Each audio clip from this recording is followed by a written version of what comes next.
Right, let's continue with more news. With the National Senior Certificate Examinations due to begin from the 24th of October until the 5th of December, Quality Assurance Council Umalusi gave an update on the state of readiness for the exams.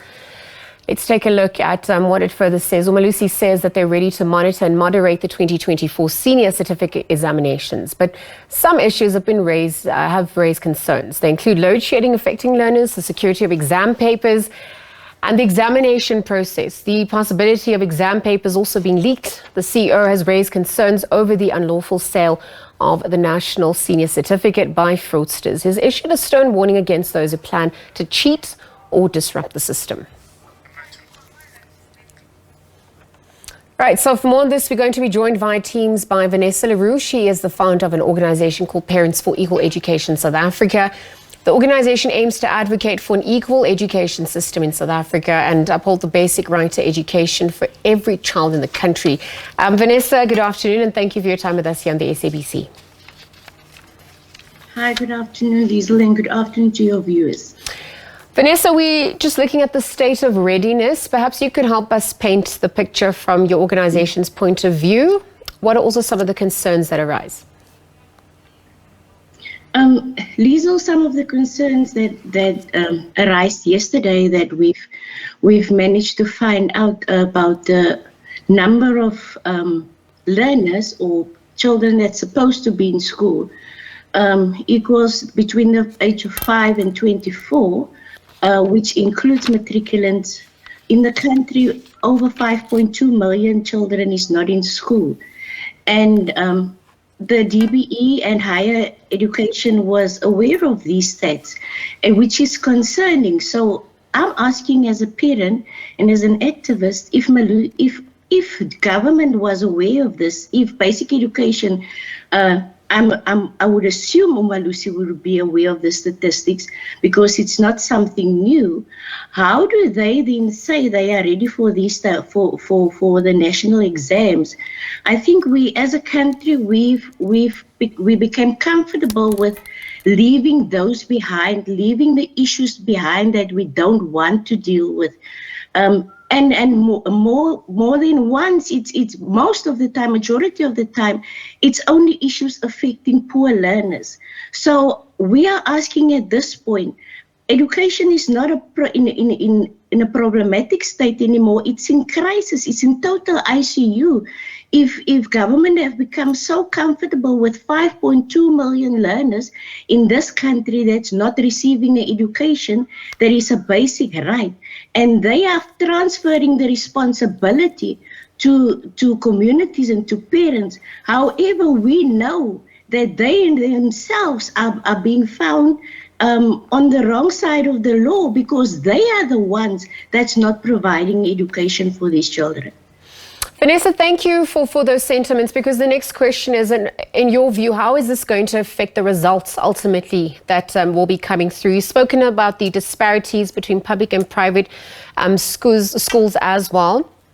What are some of the warnings or concerns you'd like to look at should the department defy, some of the concerns you've had as you've just alluded to? I think at this point, the department, not even at this point, for a couple of years, for a number of years, we have this type of ceremonies and celebrating. However, we are celebrating the privilege. We are celebrating the rich. If we are found that so many learners that were supposed to be part of annual statistics of matric exams, of national exams, they are not there and no one is concerned to where these children are. And we saw them passing the buck to say it's parents, if they don't build schools. Just this year, and they've identified Gauteng and the Western Cape as the two provinces with the highest dropout. These children are not dropouts. We are sitting at this point, at this time in the year, with children that's not placed.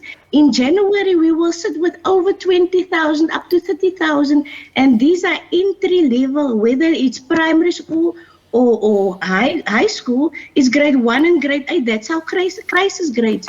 So in 5 years' time, what are we going to celebrate if half of these children were not in a school?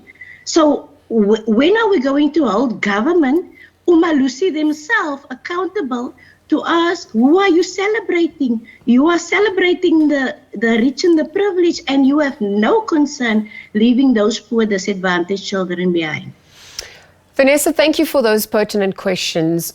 To take the conversation forward, rather, as an organization, what is your role? What do you also aim to do to assist those who have been disadvantaged by the system? What measures are you going to propose that government put in place to mitigate and safeguard against those who are writing? Liesl, we must be honest at this point. If we are really concerned as a society, as an organization themselves, we must be honest and we must be frank. This government don't care. The DBE don't care. The portfolio committee in parliament don't care. These are people that we write to. They disregard what is happening here on the ground deliberately. They don't address these issues. And when it comes out, they seem shocked. However, this is issues that we've been addressing with them.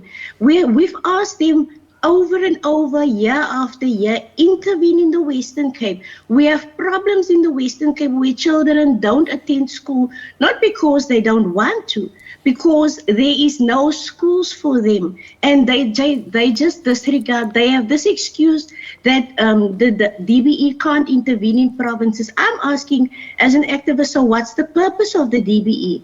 If they are not, they are the custodian of education in its totality. So how can they not intervene in provinces where there's a crisis, where the law are being broken, where injustices are being done to poor children? So what are their purposes? Then we don't need NG Motshega. We don't need a National Department of Basic Education, because if they can't help us and solve this problem, we don't even need a parliamentary portfolio committee, because they are just there having talk shops and doing absolutely nothing to assist our communities. And that's obviously going to have ripple effects affecting the future labor force, even the skills of the future that we desperately need as a country to compete globally. I'm going to have to leave the conversation there, but thank you for your time with us and for those sentiments at this hour. Vanessa Le Roux is the founder of an organization called Parents for Equal Education South Africa, advocating for equal education systems in South Africa. This as Matric's edge closer to writing their final exam.